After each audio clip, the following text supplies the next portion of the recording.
कोल्हापूर महानगरपालिकेच्या निवडणुकीनिमित्त काँग्रेसनं महाविकास आघाडीनं आपला जाहीरनामा प्रसिद्ध केलेला आहे.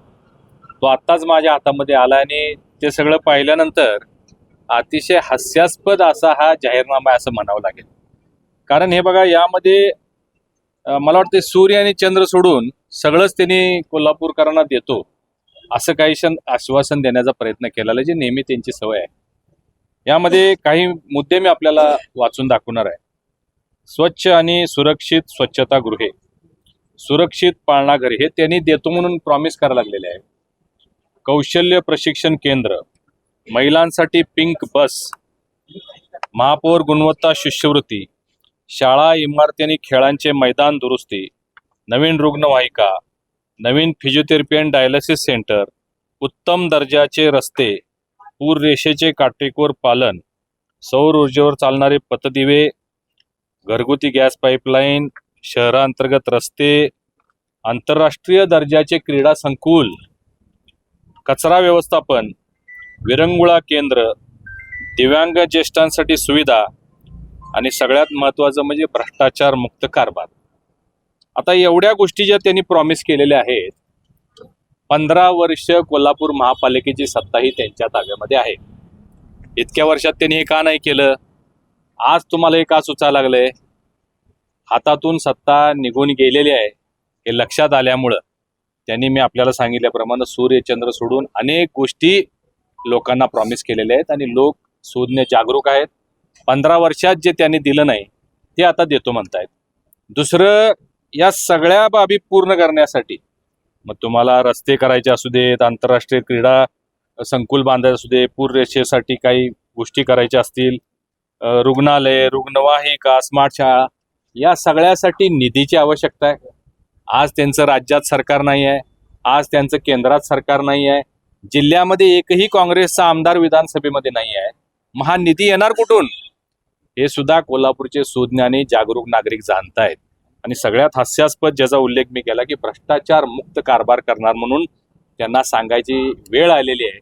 हे याच्यावरूनच आपण लक्षात घेऊ शकता की ज्या पद्धतीनं भ्रष्टाचारामध्ये त्यांचे हात बरबटलेले आहेत. म्हणजे 2 प्रकल्प त्यांनी जे कोल्हापूरला आणले त्यामध्ये थेट ते सापडलेले आहेत, ज्यामध्ये थेट पाईपलाईनमध्ये मोठा ढपला पडलेला आहे. अनेक वेळा त्याच्या बातम्या आलेल्या आहेत, पेपरबाजी झालेली आहे. आणि दुसरे IRBचे टोल, यामध्ये तर त्यांनी सहभागच, स्वतः आमदार खासदारांना टोल लागत नसताना कोल्हापूरवर त्यांनी IRBचे टोलचे रस्ते लादले. कोल्हापूरमध्ये जनआंदोलन झालं, जाळपोळ झाली, अनेक लोकांच्यावर केसेस झाले. परंतु या बहादरांनी जाऊन त्या टोलच्या कॉन्ट्रॅक्टरचं समर्थन करत 3 टोलच्या पावत्या फाडल्या आणि मी त्या भ्रष्टाचारामध्ये सामील झालो, मी त्यांच्याकडून काहीतरी घेतलंय, अशा पद्धतीची ग्वाहीच त्यांनी त्यावेळी दिलेली होती. त्यामुळे भ्रष्टाचार मुक्त कारभार हे त्यांच्याकडून ऐकणं हे सुद्धा म्हणजे हास्यास्पद आहे. तर एकंदरीत हा जनतेला फसवणारा जाहीरनामा काँग्रेसनं केलेला आहे आणि आमचा जाहीरनामा 2 दिवसामध्ये आम्ही येणार आहोत. आम्ही ज्या वस्तुस्थिती लोकांच्या अपेक्षित असणारा जाहीरनामे प्रसिद्ध करणार आहोत. ज्या गोष्टी आम्ही देऊ शकतो, मी आज खासदार आहे, आमच्याबरोबर आमदार आहेत, आमच्याबरोबर मंत्री आहेत, पालकमंत्री आहेत, राज्य सरकार आमचं आहे, मुख्यमंत्री, दोन्ही उपमुख्यमंत्री आमचे आहेत, केंद्रात आमचं सरकार आहे, आमचे प्रधानमंत्री आहेत. त्यामुळे ज्या गोष्टी केंद्र आणि राज्य सरकारच्या माध्यमातून आम्ही देऊ शकतो त्या गोष्टी आम्ही लोकांना देऊन एक आयडियल असं कोल्हापूर शहर, स्मार्ट कोल्हापूर शहर बनवण्याच्या दृष्टिकोनातून आमचं एक विजन डॉक्युमेंट आणि आमची ब्ल्यूप्रिंट तयार आहे, ती घेऊन आम्ही लोकांच्या समोर जाणार आहेत. हा फसवा जाहीरनामा लोक स्वीकारणार नाहीत याचा मला पूर्ण विश्वास आहे. मोफत केम, महिला मोफत केम, प्रवास बस, अशा पद्धतीचं योजना किंवा महिलांना आकर्षित करणाऱ्या जास्त योजना यामध्ये दिसतात. हे पहा, KMT आज त्यांच्या ताब्यामध्ये आहे. ज्या KMTच्या बसेस आहेत त्यापैकी 70 बसेस नादुरुस्त आहेत. म्हणजे त्याचा मेंटेनन्स ते करू शकलेले नाहीत. त्याला टायर काही बसेसना बदलायचे आहेत, ते टायर सुद्धा ते बदलू शकलेले नाहीत. कुठून पिंक बस आणणार आहेत? ते कसे मोफत बसेस देणार आहेत? आज प्रधानमंत्री PM ई बस सेवाच्या माध्यमातून 150 इलेक्ट्रिक बसेस मी मंजूर करून आणलेले आहेत आपल्या कोल्हापूर महापालिकेसाठी. त्याचं काम, त्याचं जवळजवळ 24 कोटी रुपये निधी आलेला आहे. चार्जिंग स्टेशनचं काम चालू आहे, मेकॅनिकल हबचं काम सुरू आहे. बसेस वाट बघतायत, म्हणजे एकदा हे काम पूर्ण झालं, कारण बसेस इथं आणून चार्जिंग स्टेशन जर नसेल तर त्याचा उपयोग होणार नाही. तर चार्जिंग स्टेशन महिन्यात 1.5 महिन्यात पूर्ण झाल्यानंतर 100 बसेस पहिल्या लॉटमध्ये आणि 50 बसेस दुसऱ्या लॉटमध्ये इलेक्ट्रिक बसेस आम्ही आणणार आहोत. आणि आम्ही त्या सुविधा कोल्हापूरकरांना देणार आहोत. हे जर सांगत असतील की आम्ही तुम्हाला पिंक बस देऊ किंवा महिलांना मोफत देऊ, तर आहे त्या 70 बसेस बंद पडलेल्या आहेत, त्या पहिल्या रिपेअर करा म्हणून त्यांना आपण सांगितलं हे पाहिजे. कुठून आणणार हा प्रश्न तुम्ही वारंवार त्यांना विचारता. त्यावेळी त्यांनी आज उत्तर देण्याचा प्रयत्न केला की एकीकडे केंद्र आणि राज्य सरकारमध्ये काँग्रेसचं सरकार असताना मुंबई ठाणे या ठिकाणी भाजप शिवसेनेची सत्ता असायची. त्या ठिकाणी निधीचं वितरण झालेलं आहे आणि जो अधिकारातला निधी जो आहे तो कोणीही काही कात्री लावू शकत नाही असं हे परत मी आपल्याला सांगितल्याप्रमाणे त्यांना मागण्याचा अधिकारच नाही आहे, कारण त्यांच्याकडे कसलीही सत्ता नाही आहे. त्यांची आमदारकी सुद्धा 4 महिन्याची राहिलेली आहे.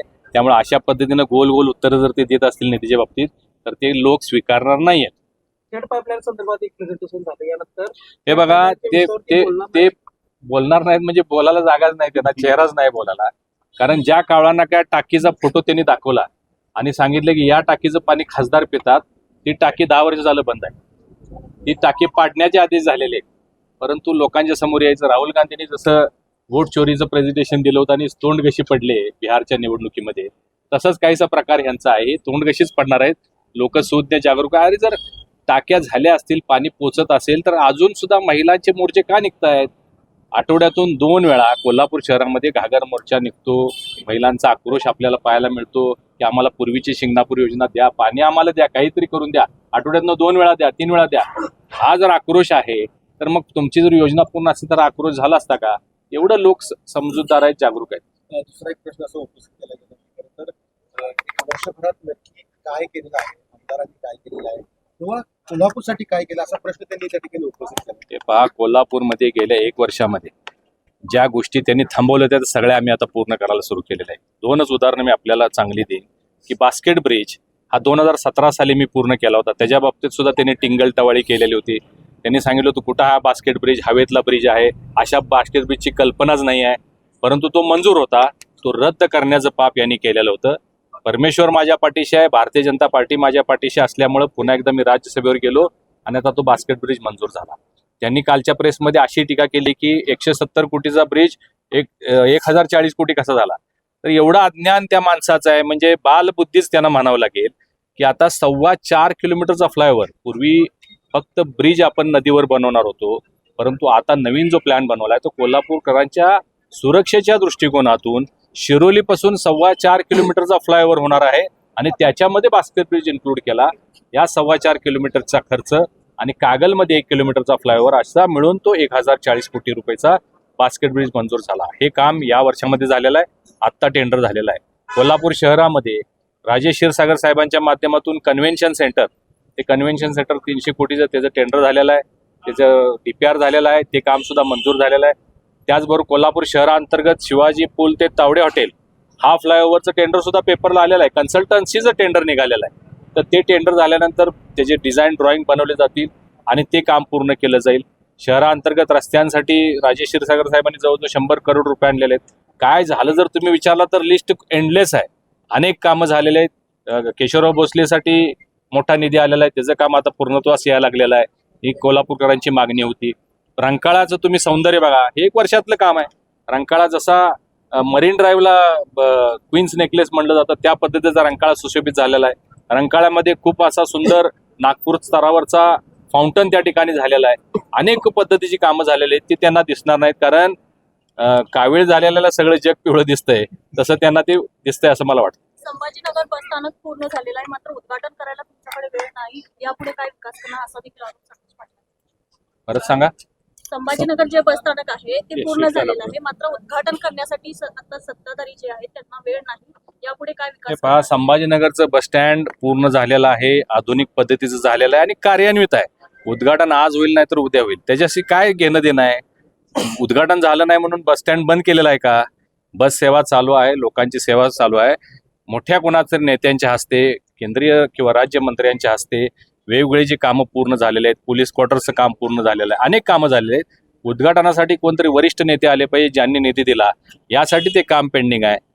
वेळ नाही अशातला भाग नाही आहे. हा जो जाहीरनामा हास्यास्पद आहे, मी एवढ्यासाठीच म्हटलं होतं की लोकसभेच्या वेळेस सुद्धा त्यांनी अशाच पद्धतीचा एक जाहीरनामा प्रचलित केला होता. एकही त्यातलं काम ते पूर्ण करू शकलेले नाहीत किंवा सुरुवात सुद्धा करू शकलेले नाहीत. तुम्ही त्यावेळेचा जाहीरनामा बघा आणि या जाहीरनाम्याशी कम्पेअर करा. लोकसभेच्या आधी त्यांनी जी आश्वासनं दिली होती, आता काँग्रेसचे खासदार झाले, परंतु त्यातलं कुठलंही आश्वासन ते पूर्ण करू शकलेले नाहीत. हे सगळे कोल्हापूरचे लोक जाणते आहेत. नाही, नेमकं खासदार करू शकले नाहीत का काँग्रेसचे नेते आमदार करू शकले नाहीत? काँग्रेसचे नेते आमदार यांनी तो जाहीरनामा प्रसिद्ध केला होता आणि याला सर्वस्वी जबाबदार ते स्वतः आहेत. कारण फेक नरेटिव्हचा बादशाह म्हणून महाराष्ट्रभर त्यांना ओळखलं जातंय, हे आपण जाणून घेतलं पाहिजे. लोकसभा मतदारसंघातील मुलाखती 3 दिवस, काल, आज आणि उद्या आम्ही ठेवलेले आहेत. 650हून अधिक लोक इच्छुक आज आमच्याकडे आहेत. महायुतीचा बोलबाला संबंध राज्यभर आहे. महायुतीकडे लोक आकर्षित होत आहेत. महायुतीमध्ये मोठ्या संख्येनं लोक येत आहेत आणि त्यामुळे महायुतीकडून निवडणूक लढवण्यासाठी सुद्धा इच्छुक मोठ्या प्रमाणात आहेत. सगळे ताकदवान लोक आहेत. त्यांची मुलाखत घेण्याची प्रक्रिया सुरू झालेली आहे. ही मुलाखत झाल्यानंतर ह्या सगळ्या याद्या, ही सगळी नावं आम्ही प्रदेश स्तरावर पाठवून तिथून त्याच्या नावांची निश्चिती होऊन मग या निवडणुकीला आम्ही सामोरं जाणार आहे. महापालिका निवडणुकीच्या सगळ्या उमेदवारीच्या सगळ्या या अशाच मुलाखती घेतल्या गेल्या, मात्र कुठेतरी एक निष्ठावंतांना डावले गेले, त्यामुळे खूप मोठ्या प्रमाणात महापालिकेच्या वेळेस सुद्धा आमच्याकडे 350हून अधिक लोकांनी मुलाखती दिलेल्या होत्या आणि निष्ठावंतांनाच आम्ही उमेदवारी दिलेल्या आहेत. क्वचितच एका दुसऱ्या ठिकाणी असं झालंय की महायुतीच्या या सगळ्या गठबंधनामुळे आम्हाला एका दुसरे उमेदवार तिकडे द्यावे लागले, त्यांच्या विचाराचे 1-2 उमेदवार आमच्याकडे घ्यावे लागले. असं झालेलं आहे. कुणावर अन्याय करण्याचा प्रयत्न आम्ही केलेला नाही. काही लोकांना थांबावं लागलं, त्यांची आम्ही दिलगिरी व्यक्त केलेली आहे.